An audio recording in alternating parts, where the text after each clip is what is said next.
Fellas and felleritas, I got a DM asking me, Sam, how many UFC fighters land on their feet after leaving the UFC? And my answer is not many. Now, by landing on your feet, they do fine. They find other jobs that are no longer fighting related or barely fighting related. But your ability to maintain your lifestyle post UFC, as you are in the UFC, does not happen. Most fighters do not have as long as a career as I do. I was in the UFC for, I think I made it to like 8 contracts. It was about 8 years. I had a lot of contracts with them, and I did very well for myself. I'm far from the most successful, but I did better than most. The stat used to be UFC fighters make it to their second contract almost never. The stat now is they don't make it to the third contract, which means you lose 2 of your first 3 or 2 of your first 4, they cut you. Now they'll give you an easier fight. It'll be a little bit different. But what that still means is you're only in the UFC. Most people are only in the UFC for a few years at the very most.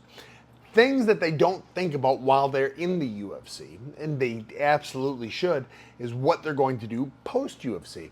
What I mean by that is there's only so much you can do as far as training people. There are only so many MMA gyms out there that you're going to be useful at and be able to make a living at. So you cannot rely on, I'm UFC. It's the same as being a doctor with a DR or a UFC. It's not the same. You don't make nearly as much money post UFC. You have the ability to market yourself while you're in the UFC, and fighters don't do it. What I mean by that is when I first started fighting in the UFC, Facebook was a thing, Instagram was a thing. Kinda. Nothing else was. Now, YouTube is out there too, but for the most part, social media was not what it is today. Now, social media is huge, and fighters still do not take advantage of it. One of the most beneficial things the UFC does for you is they give you a platform to try and make your name into something, to try and make you memorable, and fighters don't take advantage of it. The UFC gives you the opportunity to make people want to see you fight. Post-press conferences, pre-press conferences, social media tags, they give you every opportunity to say something people want to hear more of. People don't take advantage of it.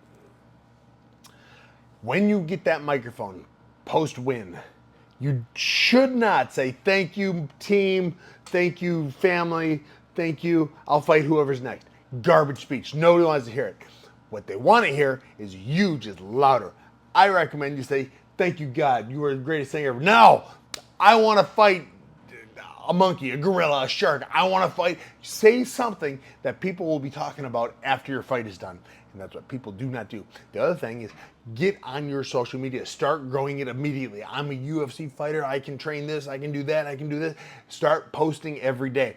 Fighters don't do that. So when they leave the UFC, they only have your word that they were ever in the UFC.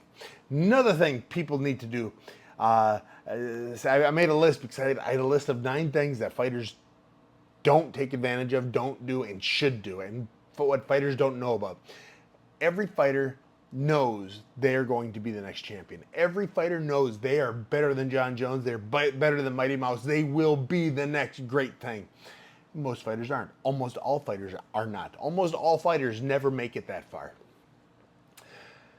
They don't plan at all for what happens afterwards. They make their money, which is good money, just not enough money to make sure you never have to work again. They don't save anything. They pay off their past debts and they make sure they can train. As soon as you're out of the UFC, you need money. You still need to eat. And most UFC fighters, they're very fertile. Most UFC fighters have some kids while in the UFC, and now they got to pay for them. So now you get out of the UFC, you have to get a job, and you have to continue training. Every fighter's that, well, as soon as I'm done with the UFC, I'm in the UFC. That's my name. Everyone's gonna want me. Bellator will want me. PFL will want me. One championship, bare knuckle. They're all gonna want me because I'm you. It's not true. They don't want you, especially if you've not spent the time working on your social media stuff, building your brand. Organizations don't need good fights.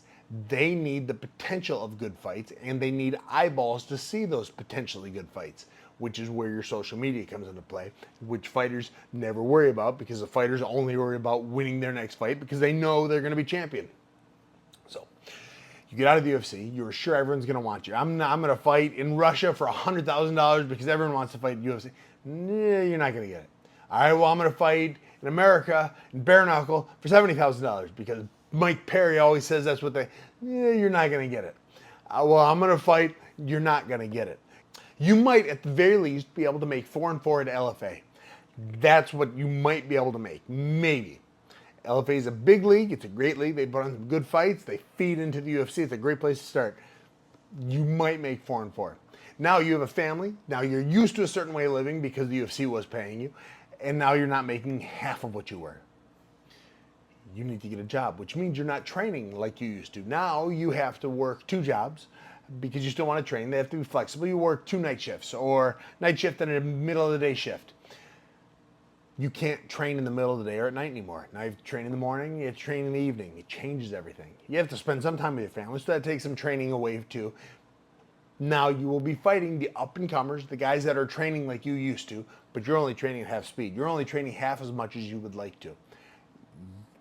Fighters out of the UFC lose their first fight more often than not. They lose that drive. They're not fighting for this. It's the same reason when a title champion in the UFC loses their title, they tend to lose their next fight. It's like Max Holloway and Whitaker are the only 2 that have ever not lost their next fight. Because you're not fighting for the same purse. You don't put in as much effort. You don't care as much, even if you convince yourself you do. So now you're fighting for a little purse. You're fighting on half training. And you're fighting a guy who's training fully. You lose that first one. You're not worth half of what you were. Now you are a statistic for the other guy. Now it's, oh, he beat UFC level. Oh my God. You're a guy that got beat by someone who wasn't supposed to beat you. It's a rough spot to be in. Now you're fighting. Maybe you get another shot 4-4. All right, I'll win this one. You win that one. You're still a good fighter. You made it to the UFC. But now in 2 fights, which is 4 months, 5 months, you've made maybe at the most $12,000. Still working jobs, still taking care of your kids, still making sure your family's taken care of. It's a downhill slope from there. It's hard to do it. And you are still, because you lost that fight, you are still 4 or 5 wins away from getting back to a bigger promotion. Other things. Sometimes you'll get that Russian fight on 2 weeks' notice against whomever that you're just supposed to lose. You go over there, get a big paycheck and lose. It doesn't happen often, but it is always, everyone convinces themselves that it's going to happen. Now, this is the big one. Fighters don't have a real skill set outside of getting punched in the face better than most people. That is where we thrive. We get hit better than most people get hit. It's terrible and it's not very marketable, but it is what it is. Now you have to find a way to make getting punched hard into a career. Good luck. Good luck. Fighters often and very, very, very oftenly find jobs teaching at gyms and coaching kids. And then you hear a lot of, oh, I coach kids. I love coaching kids. It's great. They're wonderful kids. I love the kids very much. It's not going to pay you. It's not going to be a career. It's going to be a side job.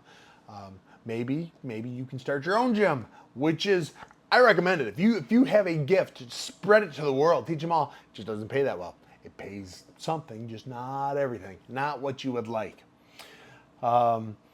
So finding a way to use your limited skill set to make a livable wage, very hard. So you end up, again, working 3 or 4 other jobs so you can still train. Trying to get back to the UFC level of pay. Another thing, most fighters haven't had a real job. They have done stuff to be able to fund their training. And then they got in the UFC where they could stop doing the other stuff and just work on training. Then they left the UFC. Now, what they were doing before the UFC was little stuff. 4 hours here, 4 hours there, just trying to make a living. You're not learning any real skills, how to build a house, how to, do plumbing, how to work electric. You're not doing a real livable job like that. You're a barista. Now, post-UFC, you get in when you're 24 years old, you get out when you're 27. What's that, 3 years? 3 years you were in the UFC. 3 years you were not building another skill set. Now you're out of the UFC. If you want to have a good job, a well-paying job, you're going to need skill set. You're 3 to 4 years behind. More than that, because while you were getting into the UFC, you should have been learning a trade or how to sell houses or something like that. It's hard to do. And again, the social media thing is a big one. It's the one part that fighters can rely on, and they do not take care of it. They do not build their social media while they are under the UFC spotlight. UFC MMA fans are loyal to MMA fighters. They love us. They love what we put on the line. It's the only people in the world that beg for us on our behalf to make more money. And as a result, very few fighters thank them. Very few fighters start their social media to say, hey, I appreciate you guys. I do. And thank you. And they should. Because once you're out of the UFC, you don't have that spotlight anymore. It's much more difficult to grow what you're growing. I started YouTube way late. Wish I would have started that sooner. I enjoy doing this. It's more of a one-on-one kind of thing. TikTok, Instagram, Facebook, I did all that while I was in the UFC. I got a pretty big base on that. I'm a big fan of all that. So I wish I would have started YouTube sooner.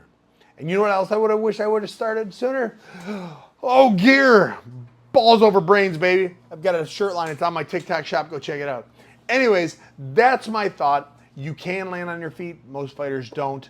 At least not in the way they predict themselves doing. Hope that helped. Hope that answered the question. And we'll talk to you guys again soon.